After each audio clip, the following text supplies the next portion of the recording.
We were trying to find a way to expand the protected area of habitat for wildlife beyond the reserve, because there was a dispersal area that was historically part of the Mara ecosystem, and wildlife have been migrating in there for years. Now, with the increased human population, increased settlement, subdivision of land, fencing, alternative land use, the habitat for wildlife was disappearing rapidly. That was the first reason, was to try and expand the area of protected habitat. Secondly, the Maasai people who owned the land were not really benefiting from tourism. They'd been bypassed. They were really just sort of onlookers as the minibuses came in from all directions. Maybe some of them could be employed as tribal dancers or as askaris, but they weren't really participating greatly in tourism. In recent years, a guiding school was set up in order to train the Maasai to fit them to be guides in the reserve for visiting tourists. And we felt that by expanding into the conservancies, which were on land leased from the Maasai, we would be able to create jobs for the local people. And that indeed is what has happened. So that the Maasai had a twofold positive benefit from the conservancies. Firstly, rent from the land that they put into the conservancies, and secondly, employment opportunities as guides and drivers and as staff in the camps and as rangers in the conservancies. I actually feel very much proud that I come from this area and I'm enjoying being part of the tribe and actually sharing the pleasure and the knowledge about all the wildlife within this area.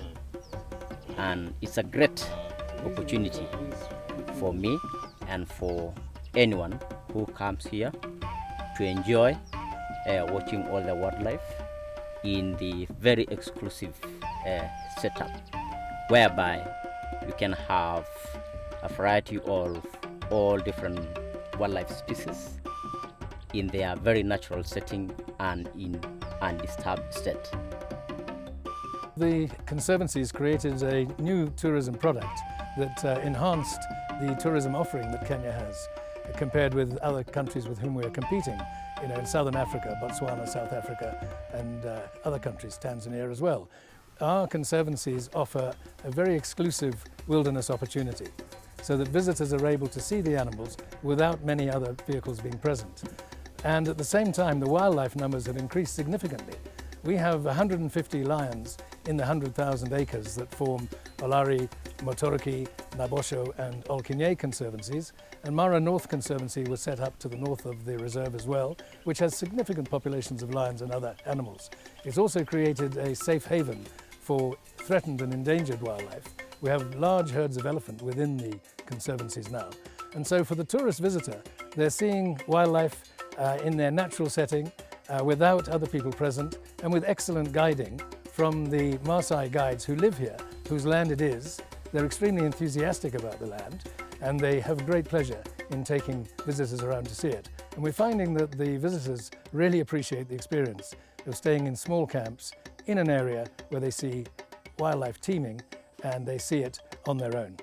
On our way over, we saw almost every animal that we had hoped to see, and we saw it in the first couple of hours. We saw a herd of 27 elephants. It was just amazing. The number one thing on our bucket list to do was to go on safari, and so why not on our honeymoon? Yeah, and doing research and through speaking with people, Kenya was the number one country to come and see it. Those of us who've been engaged in tourism for many years are very, very sad to see the way in which it's declined in recent times, and we would all like to see it get back to where it should be. Firstly, it's tourism that pays for conservation. Without tourism, the national parks and reserves and the conservancies would have little chance of continuing, because the money to pay for them comes almost totally from the tourist visitors who are paying park fees and who are paying to stay in the camps and lodges and who are creating the employment by doing so. So we really need the tourism to help conservation. We also need tourism as an important sector of our economy. Kenya has built up a tourist industry over the years, and many other countries are using tourism as an important part of their economy.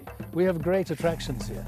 We have fantastic natural resources, beautiful landscape, we have people who are naturally hospitable, and we are not a very long way away from our key source markets.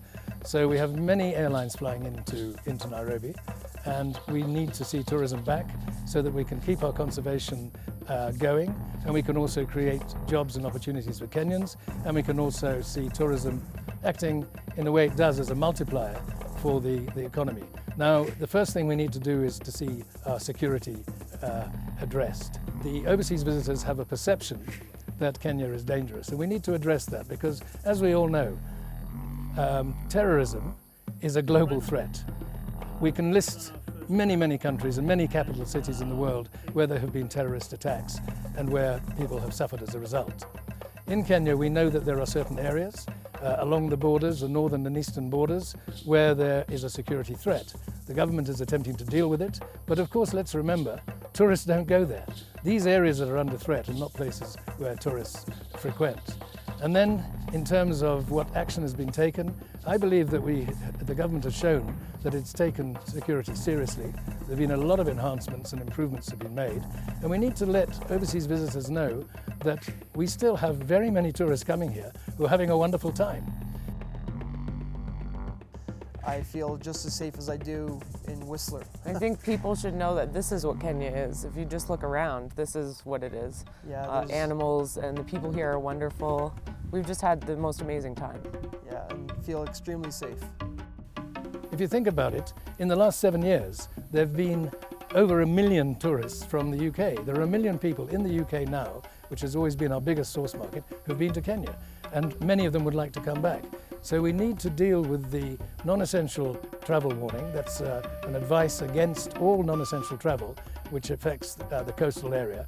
We need to see that dealt with and see it softened, but at the same time, we need to remind the overseas visitors that there is no advisory against flying to Nairobi and going on safari.